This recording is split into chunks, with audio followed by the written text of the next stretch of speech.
There are people out there that prefer film photography to digital photography. There are people that prefer making their own noodles and lasagna pieces versus buying them from the box that costs 99 cents. And there are people that prefer rotaries versus actual normal cars because they prefer the difficulty of what it is to own something that goes this way versus this way. I'm convinced that actually rotary owner enthusiasts are probably masochists. In today's episode of Behind the Wheel, we're going to be taking a look at Gels' 2004 Mazda RX8 that's slammed, wide-bodied, has super wide wheels, and has every probable component of this being even more unreliable than when it came from the factory stock.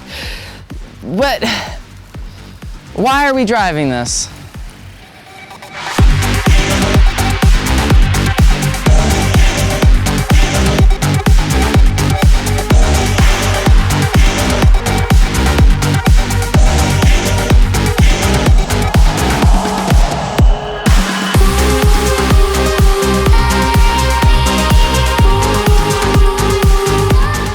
So Gels' car features a Lions Kit V1 over fender kit. It's got Cybon front lip, it's got Shine Auto side skirts, D2 air struts with airlift 3P management. It's got a catless mid-pipe, Greddy SP exhaust. It's got a Sohn adapter and support kit for like essentially the pre-mix and running a heavier oil on the inside. It's got a Corbeau RRS seats, and of course it's wrapped in Avery gloss light blue. Now, Gels made sure to mention that this was wrapped by him, which you can take as either a compliment or an insult, because you can definitely tell it was wrapped by Gels, who I don't think has ever wrapped a car before in his life. Now, I'm gonna give him credit because he made it farther than I ever would, because I would never wrap a car in a million years because of how much of a pain in the ass it is to put a sticker on straight. Could you imagine having to wrap an entire car?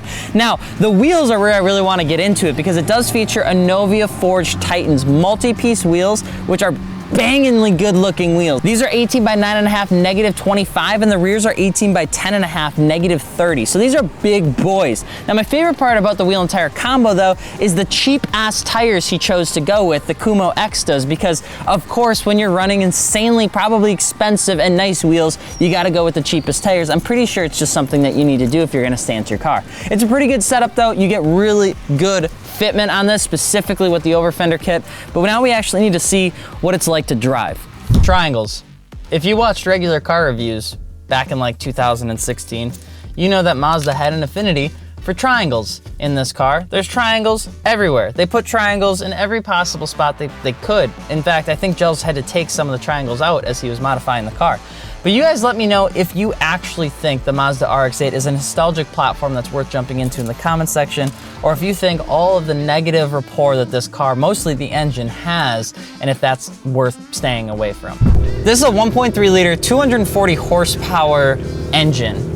It's not as tout or as popular as the RX-7, counterparts. So let's just get that out of the way. It's not turbocharged or anything crazy, but this was essentially an improvement over the RX-7, because you have to remember that this was 30% lighter and smaller than the RX-7 counterpart. So it was an improvement when you really think about it and you look at it with your eyes closed. Apparently, you need to let the cars warm up. Now this car was already warm up, so I could just turn it on, but you have to let the car warm up. It's got high idle, it's gotta come back down to medium idle, and then you can drive it. And then when you're at the gas station, there's sometimes premix that you have to do, because it drinks a ton of oil, and getting into all of that mess, because the car is practically a two-stroke, which if you've owned a motorcycle or a dirt bike that's a two-stroke before, you know how much fun they are, you know how much they sound, but you also know what a pain in the ass they are as a car, because it's a tough car to love.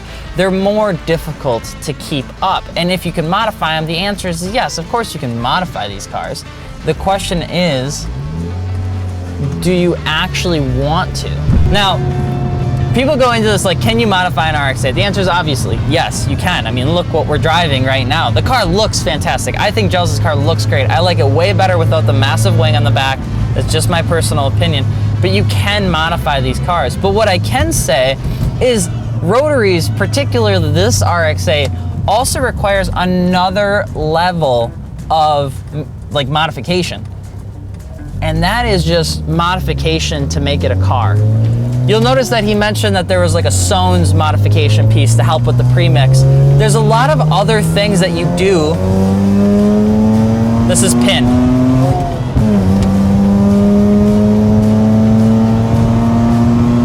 There's a lot of things that you have to do to an RX-8 to just keep it alive and running well, because they don't do a very good job at doing that themselves from the factory. They have a tendency to need engine replacement after anywhere from 25 to 75,000 miles. Why is the range so wide? Because it depends on how well you baby it. It depends on how well you take care of it. And it also depends on how well you beat the piss out of it, because sometimes the cars need to be revved to absolute kingdom come every single time you drive it. Otherwise, you get buildup, and the buildup is what will cause a failure. There's a lot of people that are insanely enthusiastic about these platforms, which is good for them to do that because they know all the quirks and features about this car that are gonna sound a little bit like magic. You're not gonna be really sure if you should believe anything that they're saying. But when you do, the car lasts longer. And when you're modifying these cars, you end up buying stuff just to keep them alive longer. Alive at least as long as you can. Gels' car is at 50,026 miles, which means he's nearing the end of his Halo Reach campaign, and he's about to go all or nothing at the end of it to see just how long it can last. But I already know that he's had a couple things that he's needed to replace on this car ever since he's owned it. It came as a very stock, very normal car, and he's done everything else underneath the sun to make it pretty much anything but normal. It is a very big boy stance car, but it rides really well. The D2 air struts, definitely something that I appreciate. I actually like more than I thought I would. And for all things considered, outside of that exhaust rattle, it's doing pretty darn good. I don't think I can go where I want to go, so I'm just gonna keep going this way. Now you're only getting an opportunity to see me drive this car for about 12 minutes. But what's important to remember is that if you're looking at picking up an RX8, it does require a little bit more love. This car can only turn this much, he said. Now, one thing I will say about the RX8 platform that is a little bit interesting is its infatuation with itself. It's kind of like joining a cult when you buy a Rotary. You have to accept it. It's kind of like when, you remember those extreme home makeover editions where the kid said he liked dinosaurs once, so then the guys ended up building the entire basement as like a Jurassic Park walkthrough with like a river float because he said he liked dinosaurs one time. That is the Rotary community in a nutshell. You're gonna have to get used to the fact that you'll have to defend this motor even though it has issues. You're gonna have to defend the motor even though there are shortcomings that caused it to no longer be made because of EPA compliance and the fact that it can't save a good gas mileage literally above anything else. This car will get the worst gas mileage possible. You're practically looking at owning a truck. But you can't really talk about it as an actual disadvantage because when you own a Rotary, you're better than everyone else. And it's important that you know that and that others do too, because it can rev up all the way up there.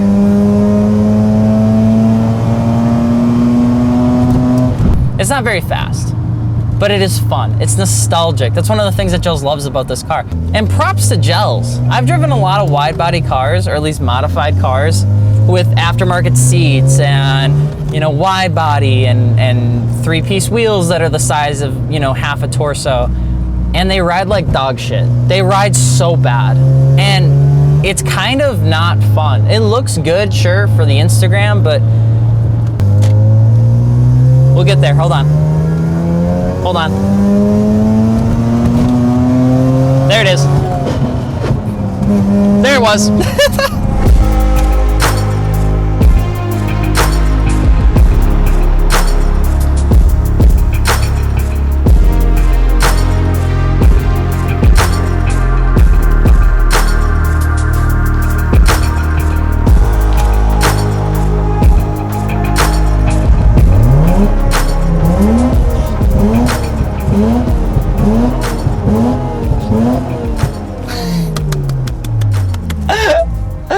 Oh, and I owe him half a tank of gas. So for a car that has like some form of odd relationship to Ford because of the buyout and the fact that they were even able to bring this car back because of that financial help and the fact that this car has doors that do this and have windows like that, and sounds the way that it sounds and is literally like a motorcycle except with 3 doors, maybe 4, depending on how you look at it. The Mazda RX-8 is definitely an interesting vehicle, and it's one that definitely is not for everyone. It is for somebody that enjoys the fact that sometimes cars are meant to be just a little bit more difficult. They're meant to be a little bit more fun, and if none else, they're meant to be something that you can brag about for a little bit. So as we look at Gels' RX-8, we wanted to give that performance a rating of 4. The engine's cool, the performance around it sucks. But that's okay, because it's fun, okay? When you go into the modifications though of this car, it's definitely an 8. You go into the exterior, I also give that an 8, and the interior gets a 5, which gets us 25 out of 40. That score may sound rough, but let me share with you, this car is a blast to drive. You just have to get around some of the quirks and features that would make Doug DeMuro cream potentially in his full-size bed. It's all dependent on what you want. What I can say though is the RX-8 is one of those The RX-8 is one of those vehicles where it's a little bit like an NG Plus sort of game. You guys let us know what you think about the RX-8 in the comment section below, and of course, if you're looking for wheels, tires, or suspension, be sure to check us out over at fitmentindustries.com. I'm Alex. We will see you later. Peace.